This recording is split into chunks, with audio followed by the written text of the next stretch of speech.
चलो बहुत अच्छी बात है।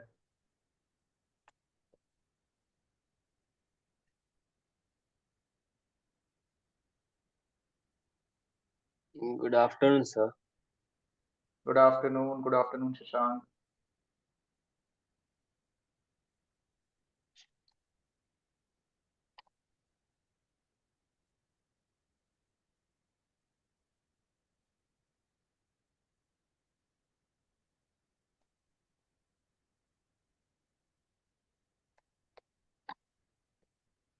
स्क्रीन दिख रही है आप सबको?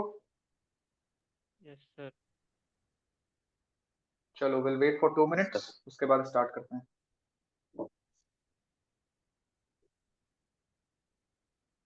ये who is this iPhone? Hello, sir. It's Gauri. अच्छा, ओके ओके ठीक है।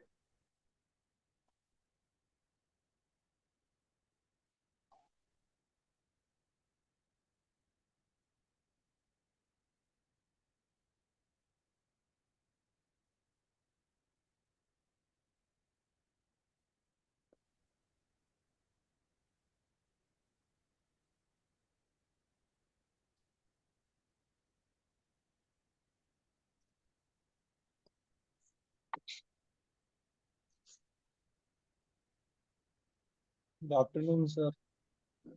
गुड आफ्टरनून गौरव, क्या हाल है भाई? बढ़िया सर, मजा में। आप बताइए। एकदम बढ़िया भाई, एकदम बढ़िया। चलो फिर स्टार्ट करते हैं, ठीक है। Okay sir. सो जय हिंद फ्यूचर ऑफिसर्स। जैसा कि आप सबको पता है कि now you are the part of a prestigious batch by यशमोर एकेडमी। उसी के अंदर आज हमने कल पहले देखी अपनी इकोनॉमिक्स की पहली क्लास, और आज है हमारी दूसरी क्लास, ठीक है। तो सबसे पहला हम काम करेंगे रिवीजन, राइट। रिवीजन के लिए मैंने यहाँ पे देखो स्लाइड्स बना रखी हैं, ठीक है। उससे पहले देख लेते हैं कि आज की क्लास में हम क्या क्या चीजें डिस्कस करने वाले हैं। स्क्रीन सभी को क्लियर है? Yes sir.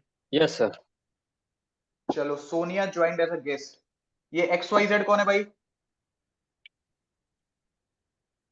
सर प्रीति है। अच्छा ठीक है, ओके डन। चलो, तो सबसे पहले जो है,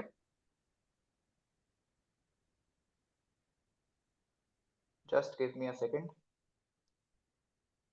सबसे पहला हम काम करेंगे दैट इज रिवीजन, ठीक है। पहला काम हम करेंगे रिवीजन। दूसरा हम देखेंगे, कल मैंने आपको 3 बेसिस पे डिवीजन बताया था। क्या कोई मुझे तीनों बेसिस चैट बॉक्स में लिख के बता सकता है? एनीवन?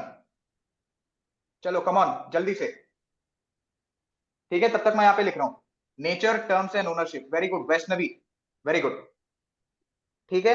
तो उसी के अंदर आज ओनरशिप को, ठीक है, ओनरशिप को हम थोड़ा सा और डिटेल से देखेंगे। कल उसमें हमारे कुछ पॉइंट्स रह गए थे, उन पॉइंट्स को आज हम कंप्लीट करेंगे। उसके बाद हम तीसरा कॉन्सेप्ट पढ़ेंगे, कंसेप्ट ऑफ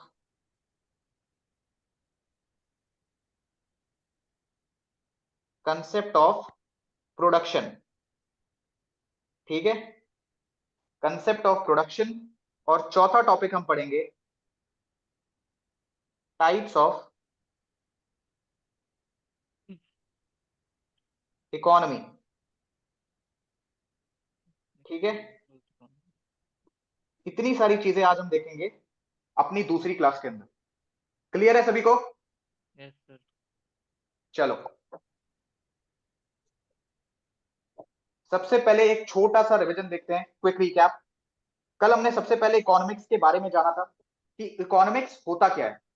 उसको मैंने आपको बोला था कि 3 वर्ड सिर्फ ध्यान रखने हैं, जिससे आप पूरी की पूरी इकोनॉमिक्स को डिफाइन कर सकते हो। पहला वर्ड है सर रिसोर्सेस, दूसरा वर्ड है मैनेजमेंट, एंड तीसरा वर्ड है मनी, राइट। और जिस मीडियम से या जिस सोर्स से आपका मनी आता है उसको हम कहते हैं सेक्टर्स। फिर हमने सेक्टर्स ऑफ इंडियन इकोनॉमी को क्लासिफाई किया था मेनली 3 बेसिस पे, on the basis of nature, on the basis of terms, and on the basis of ownership. Nature के अंदर जो है बेसिकली हमने 3 सेक्टर देखे थे। पहला था आपका प्राइमरी, सेकेंडरी दूसरा था, एंड टर्शरी आपका तीसरा था। क्या कोई बच्चा मुझे बता सकता है कि करंट टाइम में सबसे ज्यादा इंपॉर्टेंट सेक्टर हमारे लिए कौन सा है? प्राइमरी, सेकेंडरी या फिर टर्शरी? प्राइमरी जल्दी से। Primary. Tertiary, sir. Secondary. Tertiary is the most important, sir, sector. Tertiary. चलो, कितने लोगों का आंसर है tertiary sector? Yes. Yes, sir. चलो, टर्शरी सेक्टर वाले एकदम करेक्ट हैं। ठीक है, क्योंकि देखो, अच्छा, जिन बच्चों को डाउट है वो भी यहाँ पे क्लियर कर लो। प्राइमरी सेक्टर में आप बेसिकली क्या करते हो? एग्रीकल्चर, अगर मोटा मोटा हम समझे, यही करते हो, राइट? सेकेंडरी सेक्टर में आप क्या करते हो? प्राइमरी पर इंडिपेंडेंस के बाद ज्यादा फोकस किया था कंट्री ने। Very good, this is by Ravi. Very good Ravi, बिल्कुल सही बात है। प्राइमरी सेक्टर पे सबसे ज्यादा फोकस किया गया था, ठीक है, इंडिपेंडेंस के बाद। क्यों किया गया था ये भी मैंने आपको कल की क्लास में बताया था, राइट? सिंपल से एग्जांपल से समझो। आपने खेत में आलू लगा दिया, आलू ले गए फैक्ट्री में, उसका चिप्स बना दिया, लेकिन अल्टीमेटली आपको प्रॉफिट कब होगा? जब आप उसको बेचोगे, जब आप उसको सेल कर पाओगे। नहीं तो आलू ले लो, चिप्स ले लो, खुद ही खा लो, खुद ही खुश हो जाओ, इससे आपका कोई प्रॉफिट बनने नहीं वाला। ठीक है, तो प्रॉफिट बनाने के लिए आपको अल्टीमेटली टर्शरी सेक्टर में आना ही पड़ेगा। इसी वजह से टर्शरी सेक्टर करंट टाइम पे सबसे ज्यादा इंपॉर्टेंट सेक्टर है आपका इंडियन इकोनॉमी का, राइट? टर्म्स के ऊपर हमने देखा था ऑर्गेनाइज्ड एंड अनऑर्गेनाइज्ड। इसके ऊपर कल मैंने एक क्वेश्चन दिया था, ठीक है, आपको गेम हाउस के अंदर, लेकिन काफी बच्चों को उसमें कंफ्यूजन था। तो एक चीज आप अपने दिमाग में बैठा लो, कोई प्राइवेट सेक्टर है वो भी ऑर्गेनाइज्ड हो सकता है, ठीक है, और कोई आपका जो है गवर्नमेंट सेक्टर है वो भी अनऑर्गेनाइज्ड हो सकता है। लेकिन जब आप क्लासिफाई करने आओगे कि सर हमें ऑफिशियल बताओ कि ऑफिशियल तरीके से हम कैसे ऑर्गेनाइज्ड और अनऑर्गेनाइज्ड को कैटेगराइज कर सकते हैं, जहां पे भी आपका सैलरी, टाइमिंग, ठीक है, एंड तीसरा फैक्टर क्या कोई मुझे बता सकता है? Holiday package. Timing Holiday. Timing हो गया, टाइमिंग हो गया। Very good Souvik, very good Gopesh. Timing, holiday, या फिर आप उसको वेकेशन कह सकते हो, या फिर आपका जो है सैलरी। अगर ये 3 चीजें फिक्स हैं तो उसको डाल दो ऑर्गेनाइज के अंदर। 3 चीजें किसी भी तरीके से अगर नहीं फिक्स हैं तो उसको आप कैटेगराइज करोगे अनऑर्गेनाइज सेक्टर के अंदर, ठीक है? ओनरशिप पे हमने देखा था कल पब्लिक एंड प्राइवेट, ठीक है? आज हम ओनरशिप को ही थोड़ा सा और डिटेल से देखेंगे। तो यहां पे मैंने एक फ्लो चार्ट आपके लिए बना दिया है, इसी तरीके से आप भी अपने नोट्स बनाओगे ताकि रिवीजन करने में कोई दिक्कत ना आए। सबसे पहला मैंने क्या बताया था आपको ओनरशिप के अंदर? Anyone? Come on guys, come on.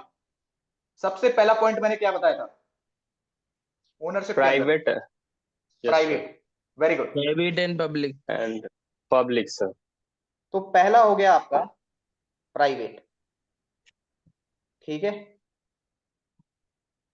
Private मतलब जिसे कोई जिसका मालिक, ठीक है, कोई एक इंडिविजुअल बंदा हो जिसको गवर्नमेंट ना होल्ड करती हो। सिंपल से ऐसे समझो, ठीक है? अगर आप ओनरशिप से नहीं समझ पा रहे हो तो सिंपल से ऐसे समझो, जिसको गवर्नमेंट होल्ड नहीं करती, जिसके ऊपर गवर्नमेंट का कंट्रोल नहीं होता, ठीक है?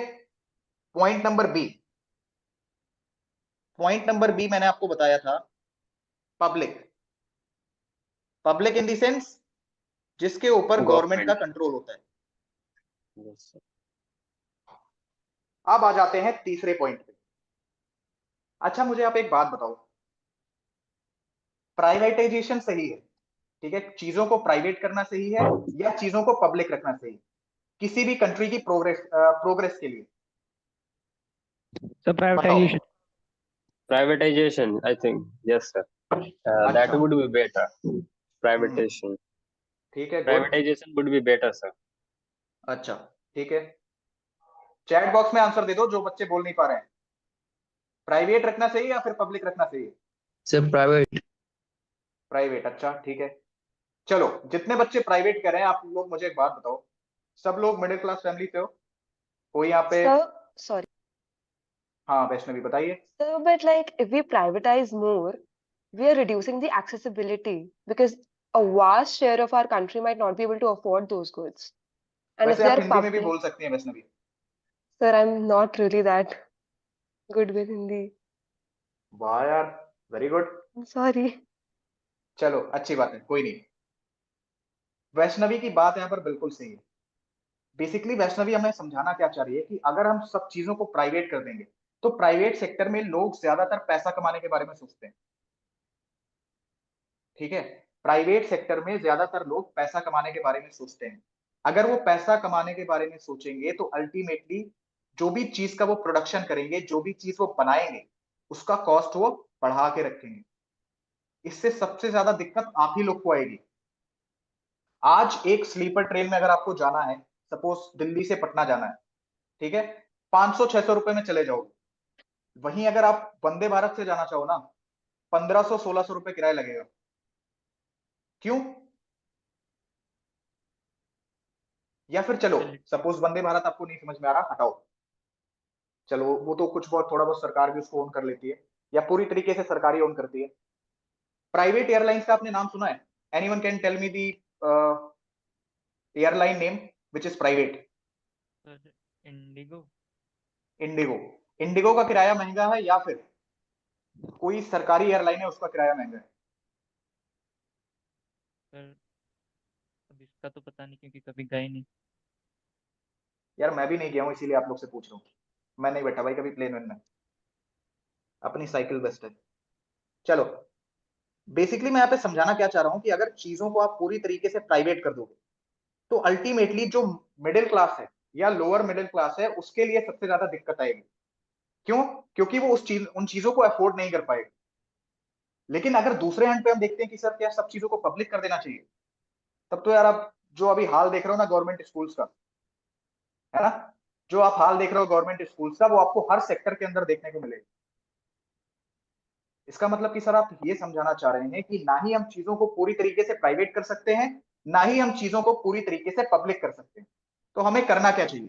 एक काम करते हैं, इन दोनों का कोलैबोरेशन करा देते हैं। तो तीसरा पॉइंट लिखो जो आता है ओनरशिप के अंदर, दैट इज पीपीपी। ठीक है, public private partnership. Public private, मैं आप पीआरटी लिख दे रहा हूं या पीवीटी लिख दे रहा हूं, पब्लिक प्राइवेट पार्टनरशिप। ठीक है, ये सबसे बेटर ऑप्शन है किसी भी कंट्री को डेवलप करने के लिए, राइट। पब्लिक प्राइवेट पार्टनरशिप के अंदर क्या होता है, जैसे सपोज सरकार ने ना आपकी थोड़ी सी मदद कर दी, आपको दे दिया वहां पे जमीन दे दी, अब कह दिया कि इस पे सड़क बना दो, सड़क बनाने के लिए दे दिया किसी प्राइवेट कंपनी। ठीक है, तो ना तो चीजों का प्राइस बहुत ज्यादा बढ़ेगा और ना ही बहुत ज्यादा घटेगा, और क्वालिटी भी मेंटेन होगी बिकॉज यहां पर प्राइवेट सेक्टर काम कर रहा है। ठीक है, तो कंट्री की डेवलपमेंट में अगर कोई ओनरशिप या कोई कैटेगरी ऑफ ओनरशिप सबसे ज्यादा रोल प्ले करती है तो वो है आपका PPP, that is public private partnership, right. और आपका जो ऑप्शन नंबर डी है, that is point number D, उसमें आता है कोऑपरेटिव। अब बहुत सारे बच्चों को कंफ्यूजन होती है कि सर पीपीपी और कोऑपरेटिव में डिफरेंस क्या है। तो ध्यान से समझना, जो आपका कोऑपरेटिव होता है ना, ये बेसिकली एक ऐसा सेक्टर है जहां पे आपको सिर्फ और सिर्फ नॉलेज मिलती है बाय द गवर्नमेंट। यानी होगा क्या कि सपोज आपको अपना डेयरी फार्म खोलना है, सर इस पीपीपी में प्राइवेट कंपनी और गवर्नमेंट साथ में कॉपअप करके काम करते हैं, बट ज्यादा परसेंट गवर्नमेंट के पास होता है ना। सी यार, ये नेसेसरी नहीं है कि ज्यादा परसेंट गवर्नमेंट के पास हो। ठीक है, क्योंकि देखो गवर्नमेंट किसी अरे गहरे को तो उठा के कॉन्ट्रैक्ट दे नहीं देगी, है ना, कि भाई ये ना गांव का बंदा है, अभी तो छठी फेल है, एक काम करो इसको उठाओ बिजनेसमैन बना दो। ऐसा तो होगा नहीं। जिस बंदे को कॉन्ट्रैक्ट देगी वो भी इंटेलेक्चुअल होगा, पढ़ा लिखा होगा, बिजनेस को समझता होगा, तो जरूरी नहीं है कि ज्यादा हिस्सा गवर्नमेंट रखे। ठीक है, वो पार्टनरशिप में रहते हैं, इक्वल भी रखते हैं, कई केसेस में 50% गवर्नमेंट रखती है, 50% आपका पब्लिक रखती है या प्राइवेट कंपनीज रखती है, सॉरी प्राइवेट कंपनीज रखती हैं 50, कई जगह 50 गवर्नमेंट रखती है, कभी कभी 60-40 का भी रेशियो होता है। तो ऐसा जरूरी नहीं है रवि कि गवर्नमेंट के पास ही ज्यादा हिस्सा हो, ठीक है। कोऑपरेटिव में क्या होता है कि सपोज आपको डेयरी फार्म खोलना है, राइट, तो डेयरी फार्म खोलने के लिए आपको जो भी नॉलेज चाहिए कि अच्छा जो है ये जो गाय है ना ये ज्यादा दूध देती है, इतनी गाय आप लोगे तब आपका इतना प्रॉफिट बनेगा, किस तरीके से आपको डेयरी फार्म का बिजनेस करना चाहिए, मार्केट प्राइस आपको क्या रखना चाहिए, है ना, आपको अपना जो बेचने का प्राइस है वो क्या रखना चाहिए, इन सारी चीजों की नॉलेज जो है आपको दे देती है गवर्नमेंट। तो मैं यहां पे लिख सकता हूं कि नॉलेज, और यहां पे सिर्फ और सिर्फ नॉलेज ही देती है, ठीक है, नॉलेज बाय गवर्नमेंट। अगर आप ये उम्मीद कर रहे हो कि कोऑपरेटिव के अंदर आपको जो है वो लैंड दे देगी और आपको अपना ढेर सारा लेबर वगैरह दे देगी, तो ऐसा कुछ नहीं होगा, ठीक है, ऐसा कुछ भी नहीं होगा। वो आपको नॉलेज देगी, हाँ थोड़ा बहुत पैसे से मदद कर सकती है। जैसे कि मैं आपका एक एग्जांपल लेता हूँ कोऑपरेटिव में ही, अमूल डेयरी, किस किसने नाम सुना है अमूल डेयरी का? सर सबने सुना होगा। Yes, sir. चलो जिसने नहीं भी सुना है कोई बात नहीं, यहाँ पे ध्यान से देखो, अमूल डेयरी, ठीक है, इसको गुजरात गवर्नमेंट बहुत ज्यादा हेल्प करती है, ठीक है। और आज अब क्वालिटी देखो अमूल की, आज भी अगर हम दुकानों पे जाते हैं ना दूध वगैरह लेने, आइसक्रीम वगैरह लेने, तो हमारी पहली पसंद होती है कि अमूल की कंपनी है क्या। क्यों? बिकॉज ये कोऑपरेटिव के अंदर है। कोऑपरेटिव में क्या है, इसको नॉलेज दिया गवर्नमेंट ने, इसको पीछे से सपोर्ट है गवर्नमेंट का, और जहां पे गवर्नमेंट के जो ऑफिसर्स हैं या ऑफिशियल्स हैं वो डायरेक्ट कंट्रोल कर रहे हैं, वहां पे क्वालिटी खराब होने के चांसेस कम होते हैं। बिकॉज अगर आप क्वालिटी खराब कर दी आपने तो अल्टीमेटली ब्लेम चला जाएगा गवर्नमेंट के ऊपर। और प्राइवेट कोई भी कंपनी है ना, एक चीज हमेशा याद रखना, जो कंपनी आपकी प्राइवेट होती है वो हमेशा हमेशा डेवलपमेंट के ऊपर फोकस करती है, ठीक है, क्योंकि उन्हें पता है अगर वो डेवलपमेंट नहीं करेंगे तो उनकी कंपनी, उनका जो रोजगार है, ठीक है, उनका जो मालिकाना है वो उनसे छिन जाएगा, बिकॉज मार्केट में बहुत सारे प्लेयर्स हैं। तो जितनी भी आपकी प्राइवेट कंपनी है वो हमेशा फोकस करती है डेवलपमेंट के ऊपर।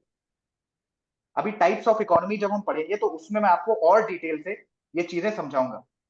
फिलहाल के लिए आई होप आपको ये 4 पॉइंट क्लियर है। प्राइवेट मतलब जिसका मालिकाना, जिसकी ओनरशिप प्राइवेट बंदे के पास हो, वो प्राइवेट हो, उसका गवर्नमेंट बहुत ज्यादा उस चीज को कंट्रोल नहीं करती। पब्लिक जो पूरी तरीके से गवर्नमेंट के अंदर है, जहां पे गवर्नमेंट का पूरा कंट्रोल है, फॉर एग्जाम्पल रेलवेज, राइट। और आपका जो पीपीपी है that is best for the country. PPP क्या होता है मेरे दोस्त? Public private partnership. Private company किस चीज के ऊपर सबसे ज्यादा फोकस करती है? दैट इज डेवलपमेंट के ऊपर। एंड आपका जो चौथा पॉइंट था वो था कोऑपरेटिव। कोऑपरेटिव में गवर्नमेंट क्या करती है? नॉलेज दे देती है ना, थोड़ा बहुत पैसे से भी मदद कर देती है। इसका सबसे बेस्ट एग्जांपल है अमूल डेयरी, ठीक है मेरे दोस्त। ये पॉइंट्स आपको क्लियर है? Yes sir. यहां तक क्लियर है तो थम्स अप दे दो चैट बॉक्स में Yes, जल्दी sir. से। आवाज इतनी कम क्यों आ रही है? क्या हो गया? जोश ठंडा? Clear sir. क्लियर है? चलो गुड। आईफोन ठीक है, सोनिया ओके, डन। चलो आगे बढ़ते हैं फिर। अब आ जाते हैं हम अपने नेक्स्ट टॉपिक के ऊपर, that is concept of production, ठीक है। कुछ बेसिक टर्म्स जो है आपको यहाँ पे जानने की जरूरत है, वो मैं यहीं पे आपको बता देता हूँ। अच्छा थोड़ा सा आप अपना दिमाग लगाओ। मैं कहता हूं कि प्रीति है, उसको एक कंपनी खोलनी, ठीक है, उसको कुछ प्रोड्यूस करना है, कुछ भी ले लो, बिस्किट ले लो, चिप्स ले लो, है ना, उसको प्रोडक्शन करना है। प्रोडक्शन के लिए सबसे बेसिक नीड क्या है? क्या कोई सर मुझे बता लैंड। सकता है? Sir raw material. चलो ठीक है, रॉ मटेरियल। और अरे रॉ मटेरियल लोगे कैसे, मुझे ये बताओ। रॉ मटेरियल लेने के लिए बेसिक नीड क्या है आपकी? Money. मनी, हाँ Money, गुड, sir. ठीक है, मनी है। Sir land. हाँ लैंड है, वेरी गुड, बहुत अच्छे। Machine sir machinery labour. चलो ठीक है, लेबर। सर हाँ रवि मशीनरी। आपका पॉइंट सही है, लेबर। बाकी लोग भी बोलो भाई, शशांक और गौरी, सर आप लोग भी बोलो। मशीन। हाँ मशीन है, चलो ठीक है, मशीन भी okay. Sir entrepreneur. Entrepreneur, very good. सबसे इंपॉर्टेंट है प्रीति। प्रीति इन द सेंस कि अगर प्रीति कोई भी फैक्ट्री खोल रही है तो सबसे ज्यादा इंपॉर्टेंट उसमें अगर किसी का रोल रहेगा तो वो रहेगा प्रीति का, बिकॉज सब कुछ उसी के अंडर में है। चाहे तुम मशीनरी लेके आओ, चाहे पैसा लेके आओ, चाहे अपना लेबर लेके आओ, सब कुछ सुपरवाइज किसे करना है? प्रीति को। ठीक है, अब यहां पे आप एक चीज नोट करो, इकोनॉमिक्स की भाषा में पैसे को कहते हैं कैपिटल। ठीक है, हिंदी में ही नोट कर लो, कोई जरूरत नहीं है बहुत ज्यादा इंग्लिश लिखने की। इकोनॉमिक्स, इकोनॉमिक्स की लैंग्वेज में, इकोनॉमिक्स की लैंग्वेज में जो आपका मनी होता है, ठीक है, जो आपका पैसा होता है। अब यहां पे कंफ्यूज मत होना कि सर मनी को क्या हम हमेशा कैपिटल कहेंगे, नहीं, उसको भी अभी मैं आपको समझाता हूं। ठीक है, मनी को हम डिनोट करते हैं कैपिटल से। ठीक है, एंड कैपिटल क्या होता है? कैपिटल वो पैसा होता है जो आप किसी बिजनेस के स्टार्टिंग में लगाते हो, राइट? लाइक प्रीति को अगर फैक्ट्री खोलनी है, उसको 1 करोड़ रुपए चाहिए, तो जो 1 करोड़ रुपए वो स्टार्टिंग में लगा रही है ना, उसे हम कैपिटल कहते हैं। उसके बाद उस फैक्ट्री का जो भी खर्चा आ रहा है उसे हम कहते हैं रनिंग कॉस्ट, जिसके ऊपर हम आगे आएंगे। फिलहाल जो आपका स्टार्टिंग में कैपिटल है, मैं यहाँ पे लिख दे रहा हूं, इसे हम कैपिटल कब कहेंगे? स्टार्टिंग में। ठीक है, स्टार्टिंग में जो मनी लगाई जाती है किसी भी चीज को खोलने में, उसे हम कहते हैं कैपिटल। सर ये इन्वेस्टमेंट, कंसेप्ट क्लियर है या नहीं? जी सोनिया बताइए। सर इन्वेस्टमेंट कह सकते हैं इसको? इन्वेस्टमेंट इकोनॉमिक्स के टर्म्स में उतना सही वर्ड नहीं होगा, बाकी कहने को तो आप डायरेक्ट पैसा भी बोल सकते हो, है ना? जनरल भाषा में आप कह दो अरे पैसा लगा रहे हैं, लेकिन अगर प्रॉपर आप पूछोगे कि सर इकोनॉमिक्स की भाषा में हम उसको क्या कहते हैं, तो इकोनॉमिक्स की भाषा में आप उसको कैपिटल कहते हो। ठीक है, समझ में आ गया? क्लियर है सोनिया? Yes sir. चलो ठीक है, अब आ जाते हैं कंसेप्ट ऑफ प्रोडक्शन पे। यहां पे आप सबसे पहले बना लो एक डायग्राम। ठीक है, just give me a second. Oh भाई ये क्या हो गया?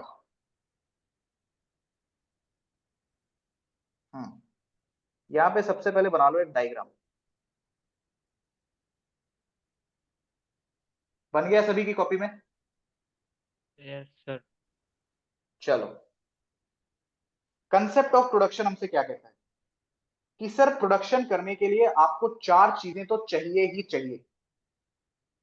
इन 4 चीजों के बिना आप प्रोडक्शन इनिशिएट नहीं कर सकते। ठीक है, तो यहां पे बेसिकली हम बात किसके बारे में कर रहे हैं? That is basic needs. ठीक है, बेसिक नीड्स। सबसे पहला आता है कैपिटल।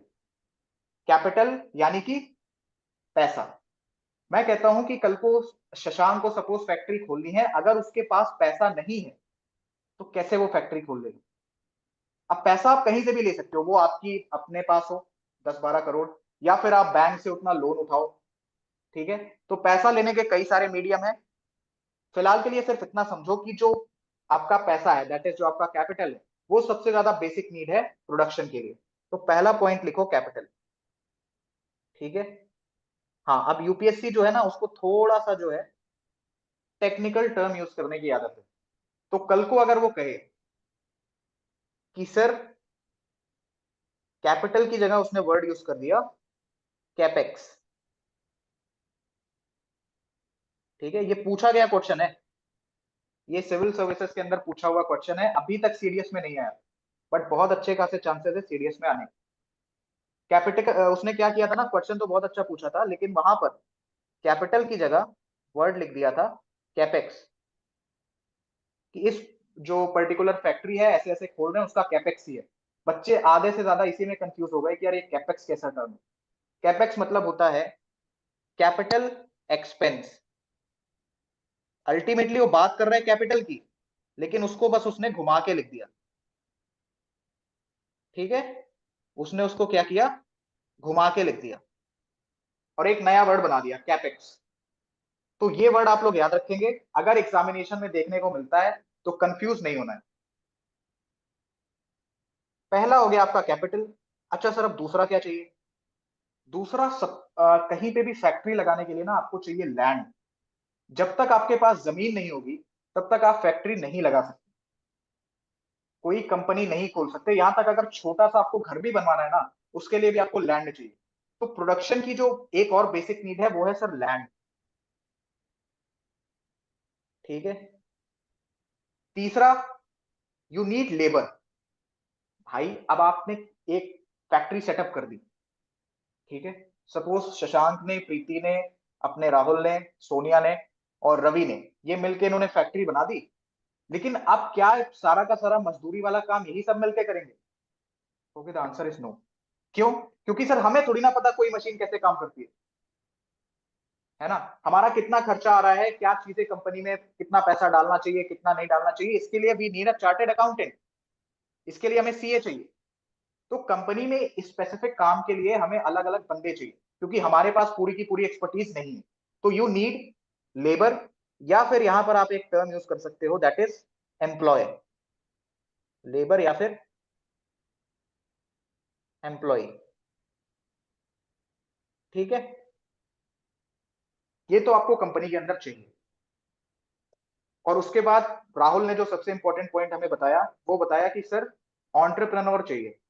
इसका मतलब उस कंपनी का ओनर चाहिए, क्योंकि बिना ओनर के ये सारी चीजें सुपरवाइज कैसे होंगी, ठीक है। ये चार बेसिक चीज होती है किसी भी कंपनी को शुरू करने के लिए। एंड अल्टीमेटली आप देखो, रॉ मटेरियल आपके दिमाग में आ रहा होगा कि सर रॉ मटेरियल नहीं चाहिए क्या? जब आपके पास कैपिटल होगा, जब आपके पास लैंड होगा, जब आपके पास लेबर होंगे, एंड जब आपके पास ओनर होगा, तभी आप रॉ मटेरियल को यूटिलाइज कर सकते हो। नहीं तो ले आओ, खाली आपके पास लैंड है, लेते हो रॉ मटेरियल, ना पैसा है ना आपके पास लेबर है, करा लो रॉ मटेरियल को यूटिलाइज, राइट। इसका मतलब कि चार जो बेसिक चीजें हैं वो क्या है सर? कैपिटल, लैंड, लेबर या फिर एम्प्लॉय, और आपके ओनर, या आप जिसको ऑन्टरप्रनोर ऑन्टरप्रनोर भी कह सकते हो, ठीक है। ये चार चीजें हो गई आपकी basic. Raw material basic concept या बेसिक नीड ऑफ प्रोडक्शन के अंदर नहीं आता है, याद रखना। अगर ऑप्शन में दिया है, सपोज यहाँ पे आपको लैंड ना देके रॉ मटेरियल दे दिया ऑप्शन के अंदर, वहां पे टिक कर देना। लेकिन अगर ये चारों चीजें ऑप्शन के अंदर गिवन है तो कभी भी रॉ मटेरियल पे टिक करके मत आना। कैपिटल, लैंड, लेबर या फिर एम्प्लॉय या आपका ओनर, ठीक है। ये है आपका बेसिक कंसेप्ट ऑफ प्रोडक्शन। अब जब यही सारी चीजें, एक पॉइंट यहां पे और लिखिएगा, जब यही चीजें आपका गवर्नमेंट होल्ड करती है, ठीक है, जब यही चीजें आपका गवर्नमेंट होल्ड करती है, भाई लैंड गवर्नमेंट का है, पैसा गवर्नमेंट ने डाला, लेबर गवर्नमेंट लेके आई, और ओनर भी गवर्नमेंट ही है, तो उसे हम क्लासिफाई कर देते हैं पब्लिक सेक्टर के अंदर, है ना। अब समझ में आया कि स्पेसिफिकली आपका पब्लिक सेक्टर होता क्या है? क्लियर है सभी को? Yes sir. Yes, sir. है ना। ये हो गया पब्लिक सेक्टर। एग्जाम्पल लिख लो, रेलवे, ठीक है, एग्जाम्पल लिख लो रेलवे। और जब यही सारी चीजें आपका कोई प्राइवेट बंदा ओन करता है, जैसे फॉर एग्जाम्पल यहां पे मैंने लिख दिया कि कोई इस चीज को प्राइवेट कंपनी ओन कर रही है, ठीक है, कोई प्राइवेट कंपनी ओन कर रही है, उसे हम क्लासिफाई कर देते हैं अंडर दी प्राइवेट ओनरशिप, ठीक है, अंडर दी प्राइवेट ओनरशिप। जैसे फॉर एग्जाम्पल आप यहां पे लिख सकते हो, अगर कोई पूछे, अडानी पोर्ट्स, पोर्ट्स मतलब बंदरगाह, ठीक है, अडानी पोर्ट्स, ठीक है, यस सर। समझ में आ गया। Yes sir. तो ये था आपका कंसेप्ट ऑफ प्रोडक्शन, ठीक है, ये था बेसिकली आपका कंसेप्ट ऑफ प्रोडक्शन। इंडिया में पता है आपको प्रॉब्लम क्या है? इंडिया में ना लोगों का जो नेचर है मैं यहाँ पे आपको एक छोटा सा कंसेप्ट समझा रहा हूँ, ये आपको पूरी लाइफ टाइम काम आएगा। इंडिया में अगर लोगों को आपने पैसा दे दिया या उनके पास पैसा आया, तो उसको दो ही चीज में लगाते हैं, या तो गाड़ी खरीद लो या तो घर बनवा लो। जबकि इकोनॉमिक्स क्या कहता है कि आपका जो टोटल पैसा है, ठीक है, सपोज आपके पास 100 रुपए है। अब सिर्फ मैं समझाने के लिए छोटा सा नंबर ले रहा हूं, है ना, इसको रियल लाइफ से रिलेट मत करने लगना कि सर 100 रुपए में घर कैसे बन जाएगा। 100 रुपए में से इकोनॉमिक्स कहता है कि आपका जो 10 रुपए है वही लगना चाहिए किसी भी घर को बनाने में। और इंडिया में क्या होता है, अगर उनके पास 100 रुपए है तो उसमें से वो 90 रुपए लगा देते हैं घर बनाने में। ठीक है, 90 रुपए वो लगा देते हैं घर बनाने में। ये आपका इकोनॉमिक्स का कंसेप्ट है और ये आपका इंडिया का कल्चर है। ठीक है, जबकि इकोनॉमिक्स क्या कहता है कि 10 रुपए लगा दो घर बनाने में और 90 रुपए का कर दो इन्वेस्टमेंट। 90 रुपए करो इन्वेस्टमेंट। यहां पर उल्टा होता है, 90 रुपए का बना लिया घर और 10 रुपए डाल दिए बैंक में, चलो यार बैंक में डाल देते हैं। तो इंडिया में लोगों का कल्चर क्या है, सेविंग कल्चर। यहां पे लोग सेविंग्स में भरोसा रखते हैं। ठीक है, यहां पे लोग किस चीज में भरोसा रखते हैं मेरे दोस्त, सेविंग्स में। और दूसरी कंट्रीज, जब आप एग्जांपल लेते हो चाइना का, जब आप एग्जांपल लेते हो दुबई का, है ना, वल्ला हबीबी नहीं सुधरेंगे कभी भी, जब आप ये दुबई का एग्जांपल लेते हो, वहां पे लोगों की आइडियोलॉजी क्या है, वहां पे आइडियोलॉजी है सर इन्वेस्टमेंट की। ठीक है, इसी वजह से आज वो देश, देखो कहना नहीं चाहिए लेकिन ना, दुबई के बराबर पहुंचने के लिए हमें 8 से अगर हम काम चालू कर दें एकदम फुल पेस में, तब भी हमें 100 साल का टाइम लग जाएगा। दुबई हमसे इतना आगे है। छोटा सा देश था जापान, परमाणु बम मार दिया उस पर अमेरिका ने, पूरा तहस नहस हो गया। सबसे ज्यादा अर्थक्वेक अगर आपको पता हो, जो सारी प्लेटें हैं वो जहां पे आके मिलती है वो प्लेस है जापान। सबसे ज्यादा अर्थक्वेक वहां पे आती है। फिर भी आज वो इतना डेवलप है, पता है क्यों, सिर्फ और सिर्फ इस आइडियोलॉजी की वजह से, इन्वेस्टमेंट और इकोनॉमिक्स की वजह से। क्योंकि वहां पे लोगों को पता है कि कैसे कम इनपुट देकर मैक्सिमम आउटपुट जनरेट किया जा सकता है। This is the concept of economics. वहां के लोगों को, उनके पास लिमिटेड रिसोर्सेज है। मैं ये नहीं कह रहा हूं बहुत ज्यादा उनके पास रिसोर्स है जितना अफ्रीका में, लेकिन अफ्रीका के अंदर क्या है, मैनेजमेंट नहीं, मैनेजमेंट नहीं है। आज उसे ब्लाइंड कॉन्टिनेंट का नाम दिया गया, अंधा महाद्वीप। क्यों, क्योंकि उसकी जो इकोनॉमी, जो अर्थव्यवस्था है, वो बहुत ही ज्यादा चौपट है। लेकिन दूसरी तरफ जापान, उसके पास रिसोर्सेज लिमिटेड है, बट क्योंकि मैनेजमेंट बहुत अच्छा है, यूटिलाइजेशन बहुत अच्छा है, इस वजह से आज जापान इतना आगे है। ठीक है, तो इंडिया में जो है सबसे बड़ी प्रॉब्लम तो यही है, राइट। अब हम थोड़ा सा चलते हैं अपना, सर जी सर ये सर सेविंग बताइए। कल्चर जो इंडिया का, इसका सर पीछे सर रीजन क्या है? देखो सेविंग कल्चर इंडिया का इसलिए है ना, क्योंकि अपने यहाँ इकोसिस्टम नहीं। ठीक है, आज आपको एक फैक्ट्री डालनी है, उसके लिए आपको इतने कागज चाहिए, इतने कागज चाहिए जो पूछो मत। अगर 10 करोड़ रुपए आपके पास सपोज है ओम भी, है ना, यस सर। मैं मानता हूं आपके पास 10 करोड़ रुपए है, 3-4 करोड़ रुपए सिर्फ आपको रिश्वत खिलाने में चला जाएगा कि यार मेरा फाइल जल्दी जल्दी पास हो जाए। ओके। ये देश ना दो लोगों से परेशान है, एक अपराधी जिनको सजा मिल जाती और दूसरे अधिकारी जो खुलेआम पावर के साथ चोरी करते हैं। काम दोनों एक ही करते हैं, बस चोर और अधिकारी में डिफरेंस क्या है पता है आपको, चोर के पास पावर नहीं है, इस वजह से वो जेल जाता है, और अधिकारी के पास पावर है, इसलिए वो चोरी करने के बावजूद जेल नहीं जाता। ओके ठीक है, सर। कभी अगर आपको ना किसी जेलर से बात करने का मौका मिले, या फिर किसी भी पुलिस ऑफिसर से बात करने का मौका मिले जो थोड़ा बहुत ईमानदार है, उससे पूछना सर जेल के अंदर क्या होता है। ओके आपके पास अगर पैसा है ना, तो भारत देश के अंदर आप किसी भी जेल में चले जाओ, कितनी भी बुरी आपको सजा मिल जाए, अगर पैसा है तो हमेशा मजे में रहो। पैसा नहीं है तो हर जगह से लोग लात मार के भगाते रहेंगे। ये हाल है इंडिया का, यहाँ पे वो इकोसिस्टम ही नहीं है। समझ पा रहे हो आप थोड़ा सा भी इस लेक्चर में मुझे आगे बढ़ने दो, मैं आपको आज एक ऐसा एग्जाम्पल देकर जाऊंगा जिससे आपकी आंखें खुल जाएंगी कि घोटाले होते कैसे हैं। है ना। उसके लिए हम चलते हैं टाइप्स ऑफ इकोनॉमी के ऊपर, ठीक है। तो यहां पे डाल लो हेडिंग टाइप्स ऑफ इकोनॉमी। यहां पे मैं लिख रहा हूं इसका पहला पॉइंट।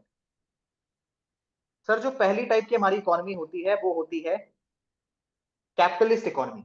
सबसे पहले मुझे ये बताओ, ये कंसेप्ट क्लियर है आपको? ये समझ में आ गया concept of production? Yes Yes, sir. sir. Yes, sir. Everyone, सबको आ गया? Yes, sir. Yes, sir. Yes, sir. चलो ठीक है। आईफोन भाविका, अच्छा क्लास छोड़ के चले गए, ठीक है। कल क्वेश्चन पूछता हूँ पहले इन्हीं से।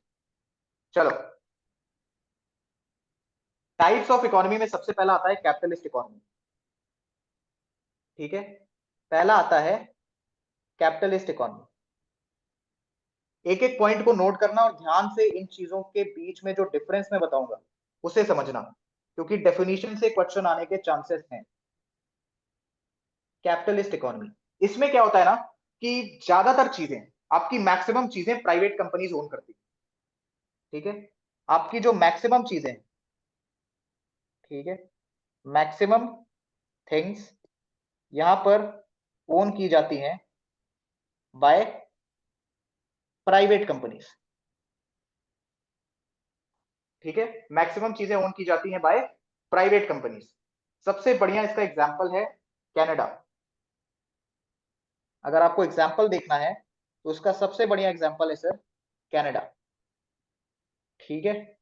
और वहां पे जो बड़ी बड़ी चीजें हैं, जैसे आपकी आर्मी होगी, ठीक है, या आपके देश की इकोनॉमी होगी, या बजट वगैरह हो गया, ये सारी जो बड़ी बड़ी चीजें हैं उसको ओन की जाती हैं बाय द रिस्पेक्टिव गवर्नमेंट, जो भी वहां पे गवर्नमेंट,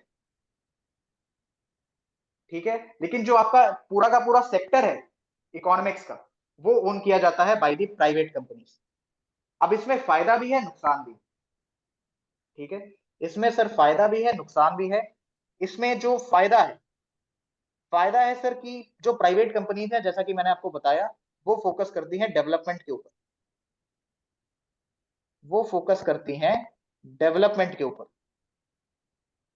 लेकिन इसका नुकसान क्या है सर?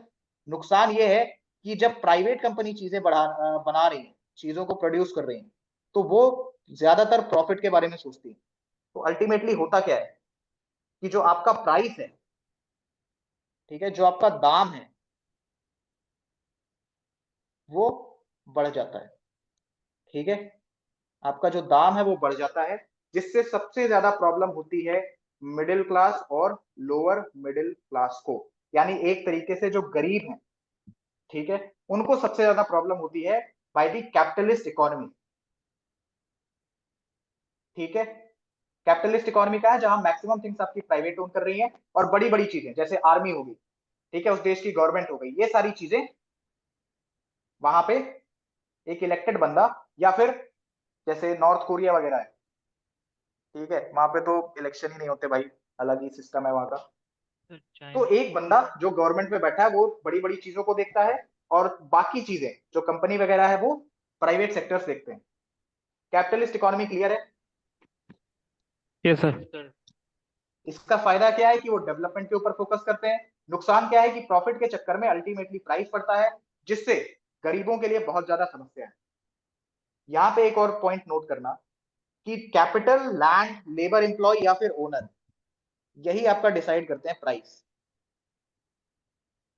मैं कहता हूं कि सपोज परवेज है, ठीक है, परवेज को थोड़ा सा पैसा कमाना है ना, उसको प्रॉफिट चाहिए, तो उसने भाई अपना 5 करोड़ रुपए कैपिटल लगा दिया, बाकी 5 करोड़ उसने लैंड पे, रेंट पे लैंड उठा लिया, ठीक है, रेंट पे लैंड ले लिया कि 15-20 साल के लिए हमें दे दो ये, है ना। उसने लेबर वगैरह सब ले लिए।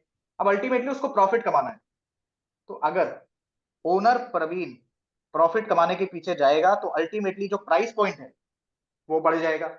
अगर उसको लैंड महंगे में पड़ गई, सपोज उसका लैंड का दाम उसको खरीदना था 5 करोड़ में, लेकिन परवेज ने क्या किया कि और थोड़ा सा बड़ा सा लैंड लेने गया वो, और प्राइस पॉइंट हो गई 6 करोड़, लैंड का दाम बढ़ गया, तो अल्टीमेटली आपका प्राइस पॉइंट बढ़ जाएगा, ठीक है। अगर परवेज का पैसा ज्यादा लग गया, यानी कैपिटल बढ़ा, तो आपका प्राइस पॉइंट बढ़ जाएगा। लेबर एम्प्लॉय को 300 रुपए देता था काम करने के लिए, लेकिन फिर उन्होंने बगावत कर दी और कहा मुझे 500 रुपए चाहिए, लेबर एम्प्लॉय की जो सैलरी है वो बढ़ा दी गई, सैलरी बढ़ी तो अल्टीमेटली वो खर्चा कहां से निकालेगा? प्राइस को बढ़ा के। मतलब क्या है कि अगर कैपिटल, लैंड, लेबर, एम्प्लॉय या फिर ओनर, इनमें से एक भी चीज का दाम बढ़ा तो अल्टीमेटली जो टोटल प्राइस होगा, जो टोटल आपका कॉस्ट प्राइस होगा जिसमें आप चीजों को बेचोगे, वो बढ़ जाएगा। समझ में आया या नहीं आया? एनीवन, समझ में आया? Yes, sir. Yes, sir. Yes, sir. चलो ठीक है, कैपिटलिस्ट इकोनॉमी हो गई। अब हम आते हैं दूसरी टाइप की इकोनॉमी पे, that is our socialist economy. That is our socialist economy. अब सर सोशलिस्ट इकोनॉमी क्या होती है? ये बेसिकली फोकस करती है समाज के ऊपर, ठीक है, सोसाइटी के ऊपर। इसका काम क्या है कि सोसाइटी को लेके डेवलपमेंट करना या सोसाइटी की बेसिक जरूरतों को पूरी करना। तो क्या कोई मुझे बता सकता है कि इंडिया सोशलिस्ट है या फिर कैपिटलिस्ट? सर इंडिया में Socialist. सोशलिस्ट। अच्छा Socialist, ठीक sir. है, Socialist. Socialist. Okay okay. Sir India यहाँ पे मैक्सिमम थिंग्स गवर्नमेंट ओन करती है सोशलिस्ट के अंदर। पॉइंट लिख लो कि सर जो मैक्सिमम थिंग है, ठीक है, maximum thing own by government. India में ऐसा है क्या? इंडिया को आप सोशलिस्ट के अंदर डाल रहे हो या फिर कैपिटलिस्ट के अंदर? So socialist, sir. दोनों में नहीं सर, दोनों में नहीं गलत सर है। इंडिया तो मिक्स्ड है sir. Yes very sir. Good. India is a mixed economy. Good. India आपकी मिक्स्ड इकोनॉमी है, ठीक है। अब सर मिक्स्ड इकोनॉमी क्या होता है? वापस लिखो पॉइंट, यहां पे डालो मिक्स्ड इकोनॉमी। मिक्स्ड इकोनॉमी वो इकोनॉमी होती है जहां पे आपका प्राइवेट कंपनी के पास भी कोई कोई चीजें होती हैं और कुछ कुछ चीजें आपकी गवर्नमेंट भी ओन करती है। बेसिकली जहां पर पब्लिक और प्राइवेट मिलके काम करती है। अब जब पब्लिक और प्राइवेट मिलके काम कर रही है तो ना बहुत ज्यादा दाम बढ़ेगा और ना ही बहुत ज्यादा दाम घटेगा। तो इसमें पॉसिबल होता है कि पैसे के साथ, ठीक है, आप लोगों को वैल्यूएबल चीजें प्रोवाइड कर सकते, है ना। एक good amount of, decent amount of money में आप लोगों को अच्छी चीजें प्रोवाइड कर सकते। नहीं तो सोशलिस्ट होगा तो यहाँ पर तो सोसाइटी के ऊपर फोकस करना है, सोसाइटी में गरीबी ज्यादा है, तो क्या करें? जो निरमा वॉशिंग पाउडर आता है उसको 2 रुपए में बेच दें, तो ऐसे तो यार देश ही डूब जाएगा फिर। समझ पा रहे हो आप बात, है ना? क्योंकि 2 रुपए पे आप कितना टैक्स लोगे? फिर सरकार के पास क्या 18 पैसे करके टैक्स आएंगे, फिर तो आपका देश अल्टीमेटली डूब जाएगा। तो हमारे यहाँ पर क्या सिस्टम है? Mixed economy. That is public आप भी काम कर लो, प्राइवेट कंपनी आप भी काम कर लो, हम दोनों साथ में काम करते हैं और अल्टीमेटली देश की इकोनॉमी को डेवलप करते हैं। तो इससे जो आपके गरीब लोग हैं उनका भी डेवलपमेंट होता है और जो अमीर हैं उन्हें भी कोई प्रॉब्लम नहीं होती है, राइट। तो मिक्स्ड इकोनॉमी आपकी सबसे बढ़िया टाइप ऑफ इकोनॉमी मानी जाती है for the developing countries like India. यहां पे पॉइंट लिख लो, फॉर डेवलपिंग कंट्रीज, क्योंकि प्राइवेट के पास चीजें हैं तो वो डेवलपमेंट के ऊपर काम करेगी, और पब्लिक के पास हैं या आपके गवर्नमेंट के पास हैं तो सोसाइटी के वेलफेयर के लिए काम करेगी। डेवलपिंग कंट्री लाइक इंडिया, ठीक है, for developing country like India. Preeti क्या हो गया था आपका? Network issue? Yes sir. अच्छा ठीक है, चलो कोई नहीं, जो छूट गया उसको रिकॉर्डेड देख लेना या फिर अभी मैं लास्ट में रिपीट कर दूंगा, ठीक है। Yes sir. अब देखो, अब 4 होता है आपका जो है चौथे नंबर की इकोनॉमी। 3 इकोनॉमी बेसिकली मैंने आपको बताई। पहली थी कैपिटलिस्ट, जहां पे प्राइवेट कंपनी के पास ज्यादा सारी चीजें होती हैं, ठीक है। दूसरी थी आपकी सोशलिस्ट, जहां पे बेसिकली गवर्नमेंट का फोकस होता है सोसाइटी के ऊपर, सिर्फ और सिर्फ सोसाइटी के ऊपर। और मिक्स्ड इकोनॉमी, जहां पब्लिक और प्राइवेट दोनों मिलकर काम करते हैं, अल्टीमेटली कंट्री का डेवलपमेंट भी होता है और पब्लिक के ऊपर भी ध्यान दिया जाता है, ठीक है। इसका एग्जाम्पल क्या है? इसका एग्जाम्पल है सर इंडिया, ठीक है। अब 4th नंबर की जो आपकी इकोनॉमी, यानी जो चौथे नंबर पे आती है, वो है सर ड्यूअल इकोनॉमी। अब ध्यान से समझना, बहुत बच्चों को मिक्स इकोनॉमी और ड्यूअल इकोनॉमी में कंफ्यूजन होती है। ठीक है, ध्यान से समझना। जिस देश में एक ही साथ आपको ओल्ड प्लस न्यू टेक्नोलॉजी देखने को मिले, old plus new technology on, अब ओल्ड और न्यू से मेरा क्या मतलब है, on the basis of technology. जैसे आज आप देखो जो पंजाब के हमारे किसान भाई बहन है ना, वो एडवांस टेक्नोलॉजी का यूज करते हैं, लेकिन आज भी हमारे देश में कई ऐसे गांव हैं जो ओल्ड टेक्नोलॉजी से ही एग्रीकल्चर करते हैं। तो हमारे देश को आप किस सेक्टर के अंदर कैटेगराइज करोगे? मिक्स्ड इकोनॉमी भी है और डुअल इकोनॉमी भी है, क्योंकि हमें ओल्ड प्लस न्यू दोनों टेक्नोलॉजी साथ में देखने को मिलती है। तो dual economy is classified on the basis of technology, और आपका मिक्स्ड इकोनॉमी ये सभी चीजों में आ जाता है, दैट इज पब्लिक भी एंड प्राइवेट भी। क्लियर है? Yes sir. अब आती है आपकी 5वें नंबर की इकोनॉमी, जो देश को बर्बाद करने के लिए होती है। क्या बोल रहे हो सर, देश को बर्बाद करने के लिए कोई इकोनॉमी कैसे हो सकती है? तो ध्यान से समझो, ये होता है आपका पैरेलल इकोनॉमी। सर ठीक है, हाँ कौन है सर भाई? डुअल सर मैं Omveer. Okay, sir sir dual economy sir country के लिए सर बेनिफिशियल होती है कि नहीं होती सर? देखो यार, डुअल इकोनॉमी पूरी तरीके से ना ही बेनिफिशियल होती है और ना ही पूरी तरीके से हार्मफुल होती है, क्योंकि देखो न्यू टेक्नोलॉजी आप लाओगे, अल्टीमेटली आपको पैसा ज्यादा लगाना पड़ेगा। मानते हो ये बात? Yes sir. है ना? अब किसी कंट्री के पास अगर लिमिटेड पैसा है तो वो हर एक छोटी छोटी जगह पे न्यू टेक्नोलॉजी नहीं लगा सकता। अच्छा, न्यू टेक्नोलॉजी लगाने के लिए सिर्फ पैसे वाला फैक्टर ही नहीं है, न्यू टेक्नोलॉजी का यूज करना भी तो उन्हें सिखाना पड़ेगा। Yes sir. जब तक आप उन्हें यूज सिखाओगे, इतनी बड़ी हमारी कंट्री की पॉपुलेशन है, जब तक आप उन्हें यूज सिखाओगे तब तक क्या प्रोडक्शन ही रुक जाएगा? बिल्कुल सर। और पूरे 3-4 दिनों के लिए मत देखो, सिर्फ एक दिन भी अगर इस देश के अंदर प्रोडक्शन रुक गया, सिर्फ एक दिन, वो काफी होता है किसी भी कंट्री की इकोनॉमी को हिलाने के लिए। ठीक है, समझ गए आप? Okay sir.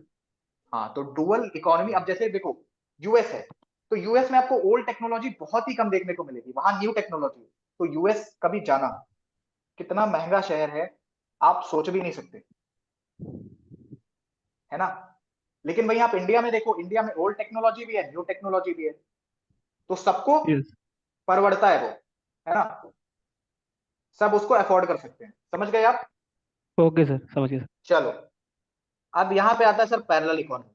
पैरेलल इकोनॉमी मतलब सिंपल है, that is sir black money. ठीक है, अब आप लोगों को शायद ब्लैक मनी के बारे में पता होगा, शायद नहीं भी पता होगा। दोनों बच्चे सुनो, मैं यहां पर आपको एक एग्जांपल देता हूं।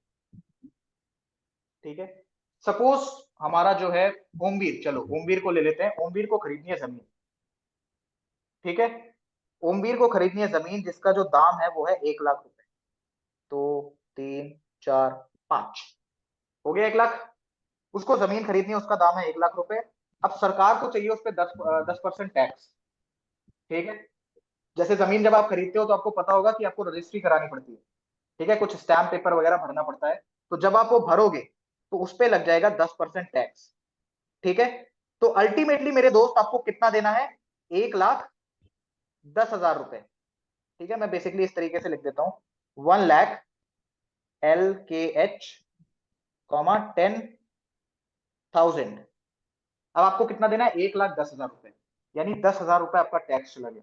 अब आप क्या करोगे कि जो बंदा रजिस्ट्री कर रहा है उसको ओमवीर ने 50,000 रुपए दे दिए, 50,000 रुपए दे दिए कैश। ठीक है, सपोज हमारा राहुल रजिस्ट्री कर रहा है, 50,000 रुपए मिल गए राहुल को कैश, और 50,000 रुपए ओमवीर ने दे दिए ऑनलाइन, यानी बैंक अकाउंट से। ठीक है, तो इस पे जो टैक्स लगा, अब टैक्स किस पे लगेगा? क्योंकि सरकार के पास रिकॉर्ड किसका आ रहा है ना भाई? सरकार एक एक जगह तो जाके देखेगी नहीं कि ओमवीर ने 50,000 रुपए दे दिए राहुल को, राइट? तो सरकार के पास रिकॉर्ड किसका आया? इस ऑनलाइन का। अब उसने देखा क्या कि ये जमीन 50,000 रुपए में बेच दी, तो 50,000 रुपए में उसने बेची, तो इस पे वो टैक्स लगाएगी 10%। तो अल्टीमेटली सरकार को मिलेगा, ये हो जाएगा 55,000 रुपए। ठीक है, ये हो जाएगा 55,000 रुपए। तो सरकार के पास टैक्स कितना पहुंचा? 5,000 रुपए।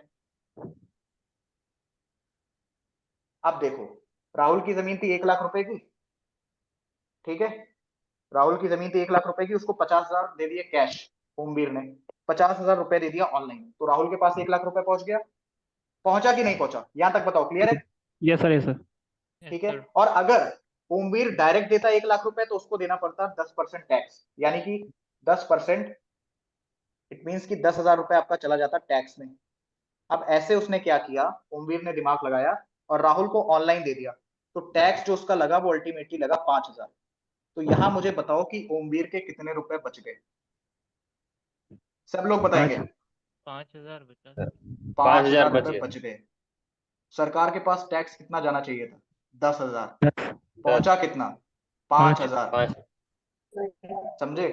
अब राहुल क्या कहेगा कि यार तुम्हारी तो 5,000 रुपए की कमाई हो गई, 5,000 रुपए की कमाई हो गई ना, इसमें से एक काम करो, 2,000 हमें भी दे दो। 2,000 ले लिए राहुल ने, इसका हो गया 3,000 रुपए का बेनिफिट। और अगर राहुल को अल्टीमेटली कितना मिल गया? 1,02,000। लेकिन अगर राहुल इस मेथड से पैसे लेता, प्रॉपर रजिस्ट्री मेथड से पैसे लेता, तो उसको सिर्फ और सिर्फ 1 लाख रुपए मिलते। यानी यहां पर ओमवीर ने बचा लिए 3,000 रुपए और राहुल ने कमा लिए 2,000 रुपए। अब आपको समझ में आया कि घपला होता कैसे है? Yes sir. Yes sir. ये देख लो कितना, ये जो घपला करते हैं ना, इनका दिमाग कितना तेज होता है। सरकार के पास कितना पहुंचना था? 10% टैक्स, यानी कि 10,000 रुपए। लेकिन 50,000 का 10% करोगे तो आएगा 5,000। सरकार के पास पहुंचा कितना? 5,000। अल्टीमेटली सरकार को कितना लॉस हुआ? 5,000 रुपए का। लेकिन इस चीज का रिकॉर्ड सरकार के पास नहीं है। जिस चीज का रिकॉर्ड नहीं है उसी को हम कहते हैं ब्लैक मनी। ठीक है, बेसिकली अगर आप टेक्निकल भाषा में देखोगे तो जिस पैसे पे आपने टैक्स नहीं दिया, इसको सिंपल लिख लो, टैक्स नहीं दिया। क्या ये कंसेप्ट आपको समझ में आया? नेम से समझो, अगर नहीं याद हो रहा ऐसे तो नाम से समझो। पैरेलल इकोनॉमी, एक आपकी बढ़िया वाली इकोनॉमी चल रही है देश की, पैरेलल में आप एक और इकोनॉमी चला रहे हो। ठीक है, आ गया समझ में? Yes sir. Yes sir. ये थी आपकी टाइप्स ऑफ इकोनॉमी। पहला था कैपिटलिस्ट, ठीक है, दूसरा था आपका सोशलिस्ट, तीसरा था आपका मिक्स्ड इकोनॉमी, चौथा डुअल इकोनॉमी, और पांचवा parallel economy. Parallel economy basically आपकी जो कंट्री की इकोनॉमी है उसको पूरी तरीके से बर्बाद कर देता है, पूरी तरीके से डिस्ट्रॉय कर देता है। और ये तो मैंने आपको बहुत छोटे स्तर पे अभी चीजें बताई हैं, ऐसे बहुत सारे करप्शन, छोटे मोटे करप्शन होते रहते हैं। ठीक है, पैसा अगर आप सपोज अपना ओमवीर ईमानदार निकला, उसने कहा कि, और राहुल भी ईमानदार निकला, लेकिन वैसे ऐसा होता नहीं है। चलो ये एग्जांपल लेंगे तो आपको समझ में नहीं आएगा, दूसरा लेते हैं। ओमवीर ईमानदार निकला, उसने कहा कि मैं राहुल, तुम्हें मैं पूरे के पूरे पैसे दूंगा। तो अब पता है Rahul as a registry boy क्या करेगा? उसका नाम गलत कर देगा। अब फिर से लेके जाओ उसको ऑफिस में, फिर से अपना फाइल चेंज कराओ, नाम सही कराओ, इस प्रोसेस में उसको लटका देगा 1-2 महीना। ओमवीर सिंह है, ओमवीर देवी कर दो उसको, मिस्टर ओमवीर है, मिसेज ओमवीर कर दो, जानबूझकर, ताकि आप ऑफिस के चक्कर काटते रहो, थोड़ा थोड़ा करके अपना पैसा देते रहो, तो और अपना टाइम भी वेस्ट करते रहो। तो लोग सोचते हैं क्या है कि यार इतना सब लंबा प्रोसेस करने से अच्छा है, ओमवीर ने सोचा कि चलो यार राहुल को यहीं पे दे देते हैं, इसी तरीके से मेरा भी 3,000 बच जाएगा, वो भी 2,000 कमा ले। और बिना ये काम किए आप जमीन खरीद के दिखाओ, नहीं खरीद सकते।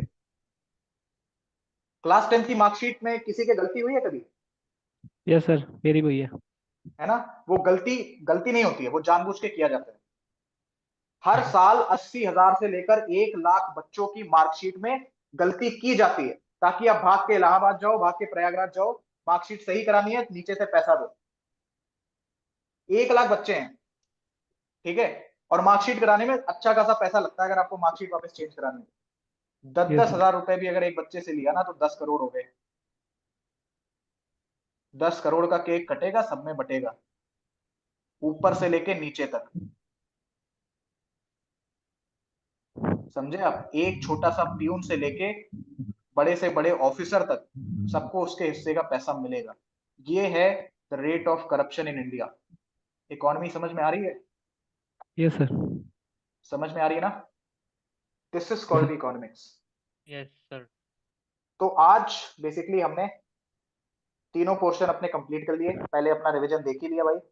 ओनरशिप हो गई, कंसेप्ट ऑफ प्रोडक्शन हो गया, टाइप्स ऑफ इकोनॉमी हो गई। ठीक है, सो एट लास्ट सभी को थैंक यू एंड जय Hind for attending this session. अपना कीमती समय देने के लिए आप सभी लोगों का हृदय से धन्यवाद। चलिए अब कुछ क्वेश्चंस ले लेता हूं आप लोगों के, उसके बाद इंडिया बैच की क्लास है, so I have to leave for that. Just give me a second.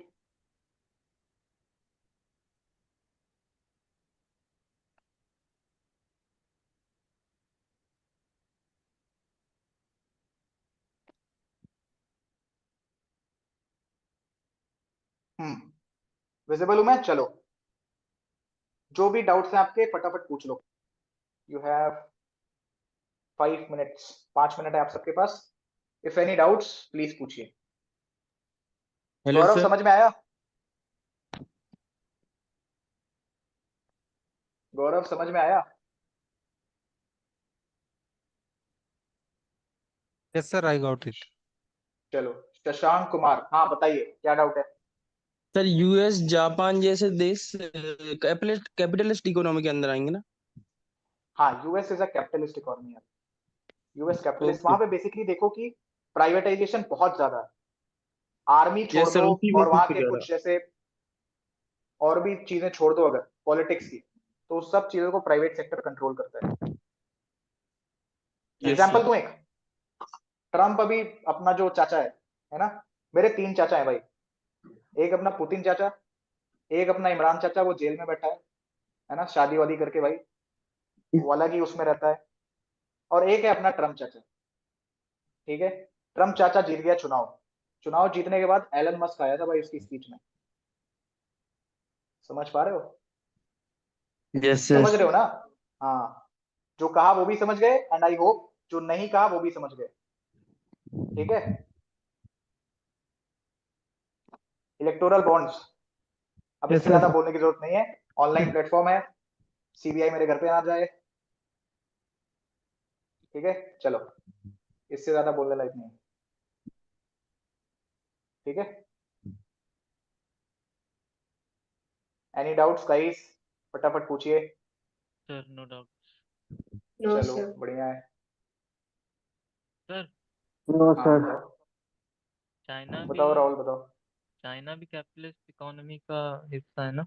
Example, China में होता क्या है? आप चाइना खुद में बताओ मुझे। प्रोडक्शन, चाइना बताओ में, बताओ बताओ। और सर चाइना में प्रोडक्शन ज्यादा होता है। चाइना में प्रोडक्शन ज्यादा होता है, ठीक है। चाइना में गवर्नमेंट कैसी है? क्या डेमोक्रेसी है वहां पे? तब इसका नहीं पता मेरे को। चाइना में कम्युनिस्ट पार्टी है ना। देखो कई सारे ऐसे देश है ना जहां नाम के लिए डेमोक्रेसी है। कहने को Pakistan is also democratic country, लेकिन हम सब जानते हैं वहां पे कितनी डेमोक्रेसी है। ठीक है, तो चाइना का ना कंसेप्ट बहुत अलग है। वो प्रोडक्शन करता है, वो सब कुछ करता है बिकॉज चाइना के अंदर इनोवेशन बहुत है। आपको पता है चाइना के पास अपना यूट्यूब है, अपना गूगल है।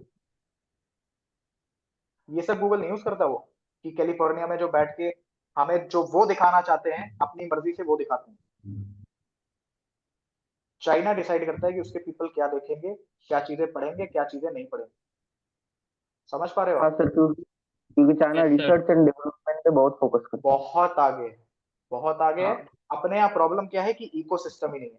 यहाँ पर जज किया जाता है कि बच्चे के अगर 99 परसेंटाइल आएंगे तभी वो आईआईटी बॉम्बे के अंदर जाएगा। आईआईटी, आप लोग कभी ऐसा मत सोचा करो कि आईआईटी और ये जो आपके एम्स है ये सब अच्छे हैं। ये अच्छे इस वजह से क्योंकि यहाँ बच्चे ही अच्छे जाते हैं यार। समझ पा रहे हो आप? जहां बच्चे ही अच्छे जा रहे हैं वो इंस्टीट्यूशन तो अच्छा होगा ही। Yes sir. पर ऐसे भी बच्चे को मैं जानता हूं जो 12th फेल है, लेकिन वो ऐसे इनोवेशन के अंदर लगा है जो अभी तक नासा ने भी नहीं कर पाया। वो ऐसा कुछ इनोवेट करने की कोशिश कर रहा है बार बार। ठीक है, तो एक बात याद रखना, जिस बच्चे के परसेंट कम आ रहे हैं, जिसने भी यहाँ पे 75 to 85% वाले हो, आपके अंदर बहुत ज्यादा कैपेबिलिटी है। एंड 95% वाले जितने भी हो, आप लोग संभाल के चलना। ठीक है, पहले ही वार्निंग दे रहा हूं मैं। सर मेरा तो भैया जब अधिकार अपना पेपर, कितना था आपका परसेंट ओमवीर? सर 10 में 70%। बहुत अच्छे, गुड, अच्छा है यार, है ना। 70 to 85 के बीच में हो। और जितने बच्चे 60% से नीचे हैं, आप लोग मेहनत कर लो, आप लोग के पास भी दिमाग है। लेकिन 95% वाले जितने हो यहाँ पे, समझ जाना अभी से। ठीक है, मेरे बगल जब मैं पेपर देने गया था तो आईआईटी पटना वाला बैठा था, एंड मेरी क्लास में आगे पीछे दाएं बाएं मेरे जो बच्चे बैठे थे, मैंने सबका रोल नंबर क्वेश्चन पेपर के ऊपर लिख के रखा था। मजे की बात बताऊं, उस क्लास में किसी का नहीं हुआ। मेरे बगल बंदा बैठा था आईआईटी पटना का, जब उसने कहा आईआईटी पटना, मैं कहा अरे यार मैं तो गवर्नमेंट स्कूल का बच्चा, आईआईटी पटना वाला ये आ गया पेपर देने। मैं पहले से ही डिमोटिवेट हो गया। मैथ्स का पेपर दिया मैंने, आई वाज लाइक कि यार चलो ठीक है, मैथ्स का पेपर सही हो गया। मैथ्स में धड़ाधड़ भाई ने क्वेश्चन पे क्वेश्चन सॉल्व किए, क्वेश्चन पे क्वेश्चन, मतलब उसके पेन की स्पीड देखने लगी। फिर आया जीएटी, जीएस का पोर्शन, जीएस का पोर्शन आया, मैं मजे से सॉल्व कर रहा हूँ, वो बैठा हुआ है, वो टीचर के ऊपर नजर रख रहा है कि जैसे ये मुड़े या जैसे ये थोड़ा सा इधर उधर हूँ, 2-3 क्वेश्चन पूछ लूं। रिजल्ट क्या हुआ, उसका सिलेक्शन नहीं हुआ, लेके बैठो 98 परसेंटाइल यार। मेरे 40% भी अगर आए होंगे, मुझे मिल गया जो मुझे चाहिए था। आप 98-99 परसेंटाइल लेके घूमो। ठीक है, तो कहने का मतलब क्या है कि इनोवेशन की तरफ आप फोकस करो। जब इनोवेशन की तरफ फोकस करोगे तो हो सकता है 4-5% कम हो जाए, लेकिन फ्यूचर में आप बहुत ज्यादा आगे जाओगे। ठीक है, चलो आप अगर और कोई जेन्युइन डाउट हो तो बताओ। हाँ परवेश पूछो। Yes, sir. Can you give us example of dual economy and parallel economy? देखो, डुअल इकोनॉमी भी इंडिया है, पैरेलल इकोनॉमी भी इंडिया है। पैरेलल इकोनॉमी आप हर एक देश के अंदर देखोगे, क्योंकि हर एक देश में करप्शन है भाई। ठीक है, dual economy India because old and new. Country. हाँ Any particular country जहाँ भाई, एक dual पर्टिकुलर ही economy? तो है, dual economy India particular country तो है। Okay, sir. ठीक है, देखो इंडिया का कंफ्यूज छोड़ मत हो। हाँ ओके सर, इंडिया का, जैसे इंडिया का बावजूद कोई देश? देखो यार, वैसे तो पाकिस्तान आप कंसीडर कर सकते हो। वैसे तो देखो, उनका गेम ही दूसरा है। ठीक है, पाकिस्तान का गेम दूसरा है, बट वहां पे भी न्यू टेक्नोलॉजी उसको कुछ यूएस धीरे धीरे सपोर्ट करता रहता है, एंड ओल्ड टेक्नोलॉजी भी उसके पास है। ठीक है, मैक्सिमम कंट्रीज आपकी डुअल इकोनॉमी के अंदर आती है। लेकिन मैं आपको कंट्री का नाम बता दूं, जापान, मैं आपको कंट्री का नाम बता दूं, डेनमार्क, भाई ये सब अलग लेवल की डेवलपमेंट करके बैठे हैं। तो इनको आप डुअल इकोनॉमी के अंदर नहीं डाल सकते, जहां पे सिर्फ नई टेक्नोलॉजी। ठीक है, बाकी मैक्सिमम कंट्री जा सकती है। हाँ ओमवीर बताइए। Nothing sir nothing. अच्छा ठीक है, ये लास्ट में किसने ज्वाइन किया था भाई? मोर अकेडमी सर कंक्लूड। भाई रुक जा 2 मिनट, 2 मिनट टाइम दो। Sir, any doubts guys? I want to हाँ ask. Sir, have you पूछिए। seen my revised note that I have sent? हाँ, रिवीजन नोट्स मैंने आपको भेजा था। शॉर्ट नोट्स कैसे बनाने हैं वो भी मैं No, आपको बताऊंगा, don't worry. no, sir. That was not my problem, sir. In the last, sir, I have written that in during the time of independence, India spent much more time in the primary sector because it is dependent on our agriculture. Okay, At that time, जो world की अभी developed country है, क्या वो industry में focus थे? उन्होंने focus किया दो चीज पे, पहला एजुकेशन, दूसरा हेल्थ। ठीक है, पहला एजुकेशन, दूसरा हेल्थ। आज भी ऐसी प्रेस्टिजियस यूनिवर्सिटीज है ना जिनका नाम लेने में मुझे शर्म आती है। पता है क्यों? एक यूनिवर्सिटी है अपने बिहार की। नालंदा।